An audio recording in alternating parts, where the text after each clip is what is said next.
Okay, so today I'm here with Joy Hong, and we're going to be discussing the Forbes article by Amy Meester titled Why Customer Centricity is a Key to Long-Term Success.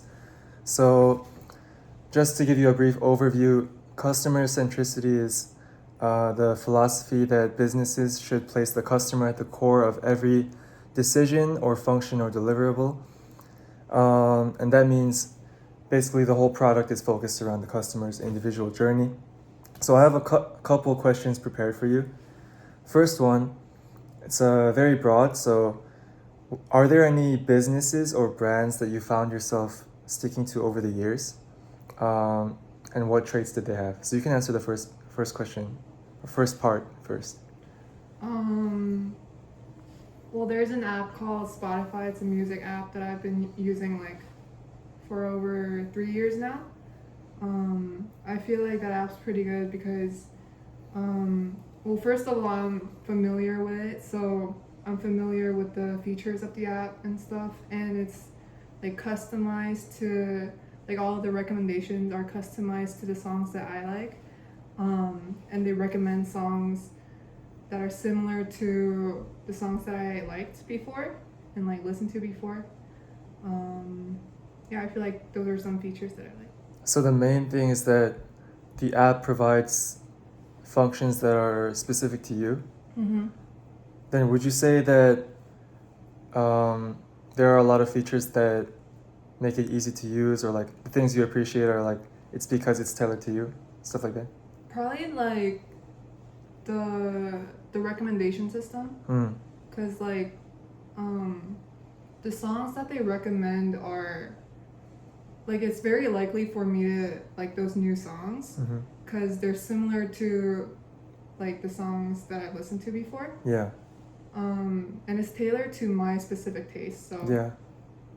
Yeah, I think that kind of goes along with the topic of the article. So, in general, it feels better to use a service that you kind of feel like it's personalized, so it makes it more convenient. And that kind of ties into my second question, which is, do you value feeling a kind of personal connection to companies or products, or like, do you find yourself like exploring other options versus sticking to one? Um, well, like I mentioned before, it's about familiarity. Mm. So if I stick with one, I think I tend to use the one that I'm familiar with.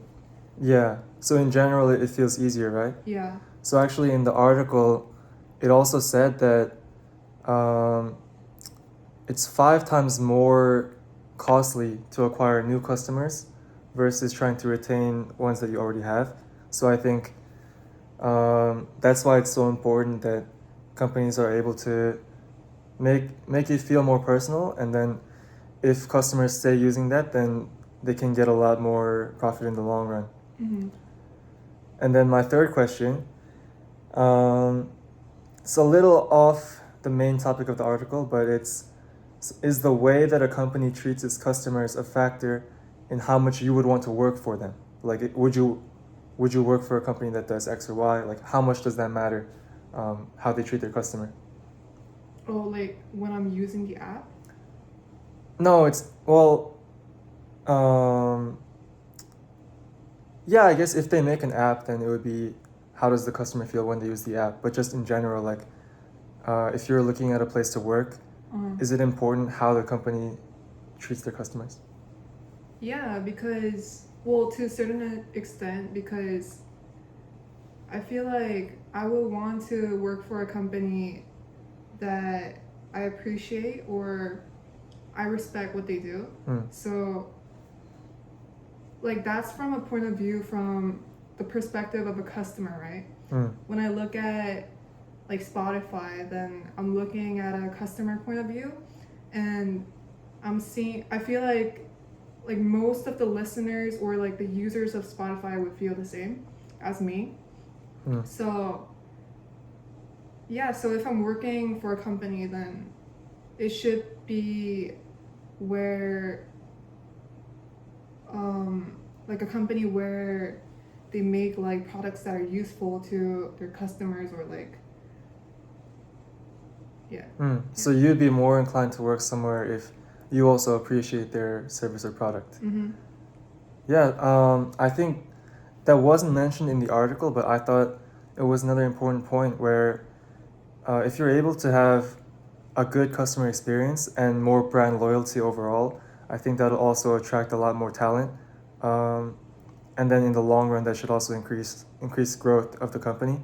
So there are a lot of other like widespread benefits that come from having a customer centric culture. But yeah, I think that's about it for this conversation. So thank you for participating. Thank you. So I think we had a good conversation overall.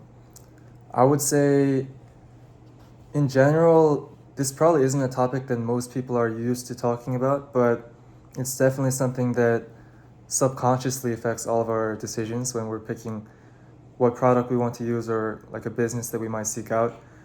So I think it was really good to have that conversation and kind of remind ourselves of, what tendencies we might have. In terms of the content of the conversation, I would say, in general, it reinforced what the article was saying, which is that it's a lot more effective to focus on the customer experience versus just the profit.